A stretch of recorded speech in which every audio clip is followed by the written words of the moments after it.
E aí, jovem, vamos estudar a lição? Segunda-feira chegou, dia 12 de maio, estamos juntinhos aqui para falar sobre o centro da adoração.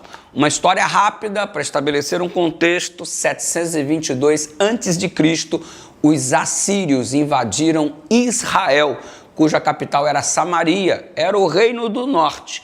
Israel estava dividido em duas partes. Como te falei, o reino do norte, que acabou de ser escravizado pelos assírios, e o reino do sul, que se chamava Judá, cuja capital era Jerusalém.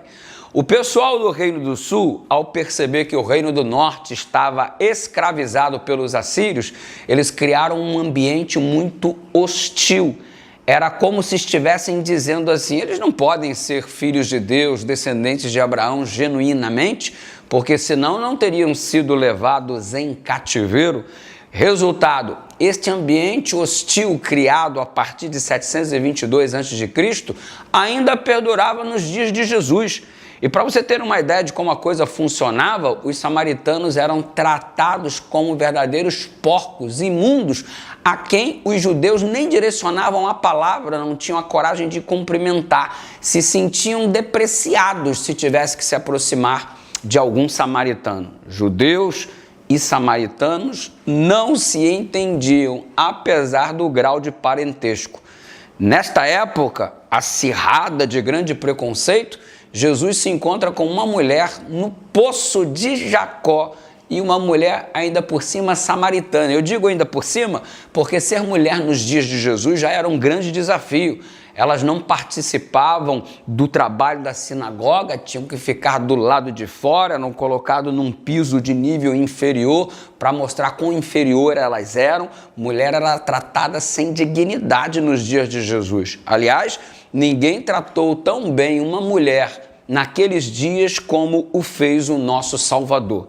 Enfim, o resumo da história é que quando Jerusalém estava sendo reconstruída na época de Esdras, eles, o pessoal do Reino do Sul, não permitiram que os samaritanos participassem do processo de reconstrução. Resultado, eles construíram um templo lá em Gerizim.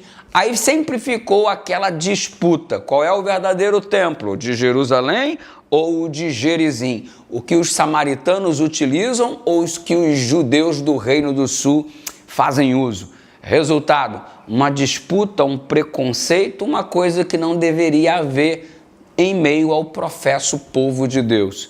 E Jesus entra ali e faz uma explanação que simplesmente desmontava todo o contexto. Ele disse que os verdadeiros adoradores não são aqueles que estão em Jerusalém ou em Gerizim. Em outras palavras, ele disse que os verdadeiros adoradores são aqueles que o adoram em espírito e em verdade. São guiados pelo Espírito na verdade da palavra de Deus. E parece que nenhum e nem outro, com essa disputa e preconceito, estavam vivendo em espírito e em verdade. Jesus levou a salvação àquela mulher que se sentia um lixo, fez dela de lixo luxo, porque é assim que Deus faz nos sentir quando estamos vivendo em comunhão e na presença dele. Enfim, se você é um adorador de Deus, você é um luxo, nunca um lixo. Pense nisso em nome do Senhor.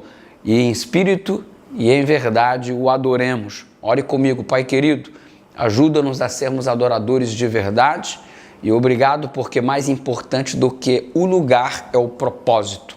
Ensina-nos e amadureça-nos nesta direção em nome de Jesus.